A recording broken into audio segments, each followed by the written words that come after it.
আচ্ছা, আমার মতো তোমরা কারা কফি লাভার আছো বলো তো? যারা যারা কফি লাভার আছো তাহলে ঝটপট চলো একসাথে বানিয়ে ফেলি একটা হেলদি কোল্ড কফি। হেলদি এই জন্য কারণ আমি এখানে স্লিম অ্যান্ড ট্রিম দুধ ইউজ করেছি যাতে লো ফ্যাট, তো তাতে ক্যালোরি বাড়ার কোনো সম্ভাবনা নেই।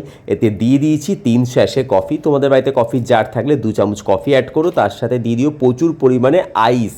আর আমি এখানে গুড় অ্যাড করেছি, তোমরা চাইলে সুগার দিতে পারো, আমি সুগার খাই না। তো ভালো করে 10 মিনিট মিক্সিতে ফ্যাটাবে, ফ্যাটালেই কিন্তু এরকম ক্রিমি টেক্সচার একটা কফি তৈরি হয়ে যাবে, যার উপর থেকে দিয়ে দিতে পারো একটুখানি ভ্যানিলা আইসক্রিম বা চকলেট। আমি তো ভ্যানিলা দিয়েছি, আমার ভ্যানিলা লেফট ওভার ছিল। And by the way, ice cream ছাড়া কিন্তু এর মধ্যে এমন কিছু নেই যার মধ্যে ফ্যাট আছে। তাহলে এই ঠান্ডাতে কিন্তু এরকম এরকম কোল্ড কফি বানিয়ে খেতে হবে। কেমন লাগছে? টেস্ট করে বল কেমন হয়েছে।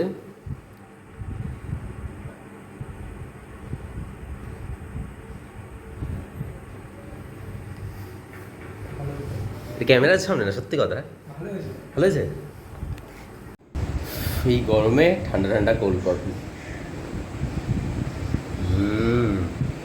Just like haven. সিরিয়াসলি বলছি, মানে চিনি ছাড়া গুড় দিয়ে খুব সুন্দর টেস্ট হয়েছে। তোমরা মাঝে মাঝে বানিয়ে খেতে পারো। তুমি লো ফ্যাট মিল্ক ইউজ করছি, তোমরা চাইলে সেটাই করতে পারো। চলো, তাই গরম করে লাভ নেই, ঠান্ডা ঠান্ডা খাই। আর সবাই এখন ঠান্ডা ঠান্ডা জিনিস এনজয় করো। আর ভালো লাগলে প্লিজ ভিডিওটা শেয়ার করে দিও, লাইক করো, কমেন্ট করো। চলো, দেখা হচ্ছে কালকে। টাটা।